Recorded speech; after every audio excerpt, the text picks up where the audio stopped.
Hey, my name's Cool, and I just wanted to make this video talking about some of the Switch 2 stuff.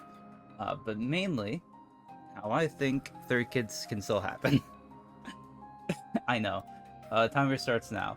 I'm not going to ramble on too much about this. But first off, I would like to clarify one thing mainly.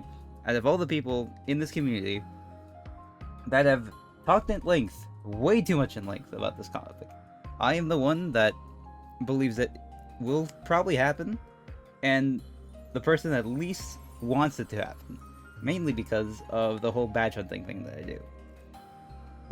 If you were to ask anyone, whether it be old teammates, friends, anyone that knows me, they know for a fact I do not want this. And it's for very clear and obvious reasons. Regardless, if I see an immediate copium comment, just know that there are people out there that are losing their minds over a PNG of a cake because of Hololight Silksong. So let me have this. Moving on.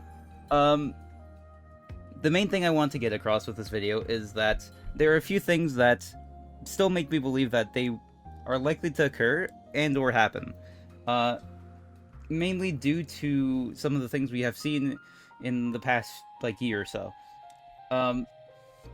Starting off, we'll get back to the Switch trailer later, but I'll start off with the strongest things that make me lose my mind, and then go into more speculative territory.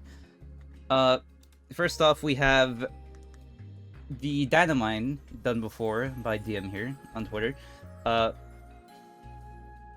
In the code, they added some parameters about carabiner, or sorry, I'm butchering the pronunciation here. Not important. They added particular strings in the code about third kits, being that they identify particular aspects of the weapon that were present before in the prior games, specifically Splatoon 2, with the umbrellas. This is pretty direct confirmation. It does not mean that they can happen or will happen, but it is pretty strong evidence pointing to that they are likely working on something. Whether it is drop content or not, who knows? I am in the belief that they're probably going to do it. Moving along, there is this, and this is probably the thing that drives me up the fucking wall, which is they DMCA striked a third kits mod for some reason. This is extremely abnormal, because Nintendo doesn't usually do that, unless it's some really out there stuff. So whether they're really there's a group profiting off it, which is not usually the case, or it's something that's fan made that they're already working on. We can see this in the case of another Metroid 2 remake, the Mario 99 Battle Royale thing, which ended up being Mario 35, and a variety of other fan works that ended up just being real things that Nintendo were working on. I am putting that in the category of they're probably working on something, because it's very weird for them to do that just sporadically, randomly on a random fucking fan mod. That doesn't happen. Moving along, there's very particular wording here. I'm gonna go back down here to one of the prior updates that also drives me up the wall. I believe it was this one right here. Let's see here. Yes. So I'm gonna point it out here, right here in the other changes category. Right before the Grand Fest occurred, we see here that they changed the weapon license freshness requirements. Now, I find this to be very strange because they added no additional functionality to it. Why would they just randomly do that before the Grand Fest when they were not going to do anything else with it? I know people would say oh, it's to allow people to try out just a bunch of different weapons during the Grand Fest, but at the same time, that's still pretty weird.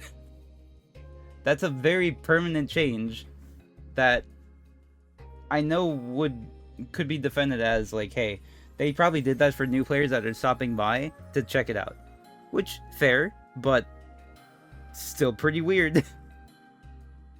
Especially because the difference is not even that major.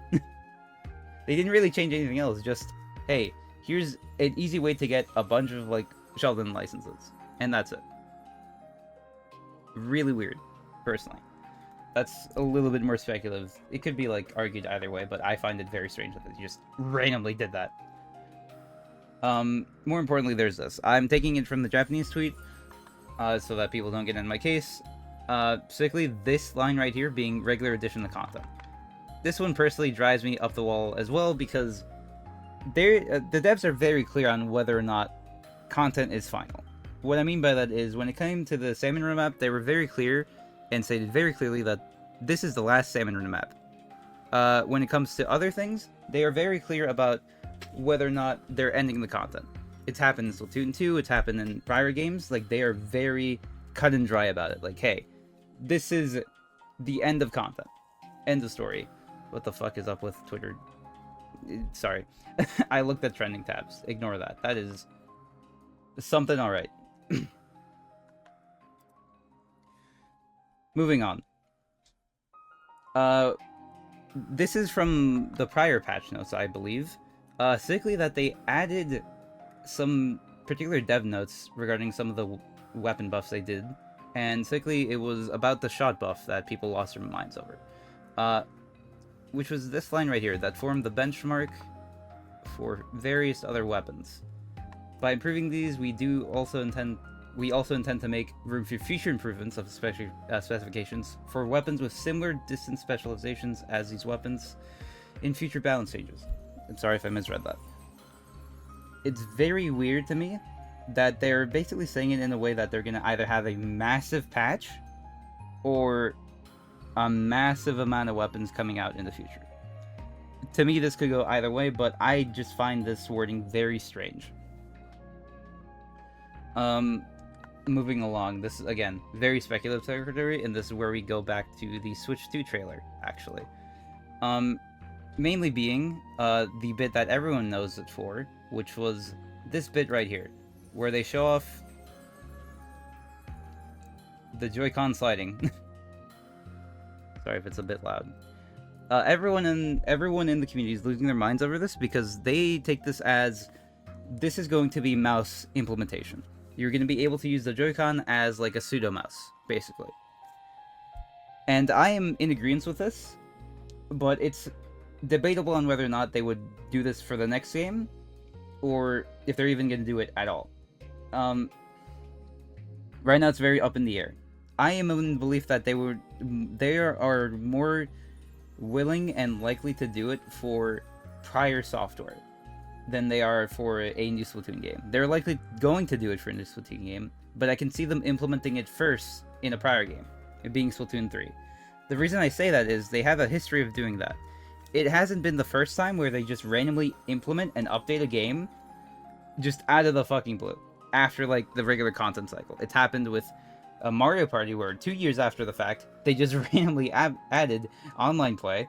It's happened with Animal Crossing where they just randomly gave it a content extension for no reason. No reason being that it was a very successful game and they just happened to do it, like, way after the fact. And it repeats ongoing. The main reason I say this is that if this is going to be their gimmick for the Switch 2, I think they would like to do it for a game that would make use of it. And that's why you've been seeing in the tab here, when Nintendo did the Labo VR kit, they updated a few games with that functionality. I am fully in the belief that they are more than willing to do that for their premier gimmick of the console, if it is going to be that gimmick. And I could see it happening for Splatoon 2, and possibly some other games. I am in that belief more so than Splatoon 4 coming out within the next, like, 2 years or so. Mostly because, for one, I think it's kind of stupid for them to add on to the problems that people were complaining about, being that the Splatoon games are very rushed. Them doing Splatoon 4 so soon after Splatoon 3 seems pretty backwards in addressing that complaint. Especially because pretty much every Splatoon game has had that issue, as far as I know, and as far as I've heard people complain about. So I think it's a very bad idea for them to actually do that, personally. Moving along, I think that it is very likely that this is going to happen, just because it seems pretty plausible, all things considered. It seems like they're setting themselves up for that, and that they are going to have some sort of implementation with the series or the game. That's a timer. So my 10 minutes are up. My main thing I want to get across, I think that's they're likely to do some sort of implementation, and if they want to get their eyes on Splatoon and the gimmick itself, that they're going to update the game in a way to show like support of that, essentially. And the best way they not only get eyes on the gimmick, but eyes on the game itself, is to add some sort of small content extension, whether it be a bonus update, whether it be just like some random extension of that sort of deal. And I find that more likely compared to us getting Splatoon 4 within 2 years, personally. It could happen. I'm not in that camp. Especially because this game feels like we just got it, and it feels like it's built for the long term rather than a year after the promised 2 years of content, quote unquote. Yeah, that's it. I've said my piece. There's probably more that I'll probably talk about in the comments if it comes up, but that's what I wanted to say, and that's what I wanted to get across. The next video will be something more standard and more likely for the channel, but I just want to get that off my chest. You can get out your copiums as much as you like. I'm not really gonna care. It's very funny to me personally. Anyways, I will catch y'all in the next video. Laters.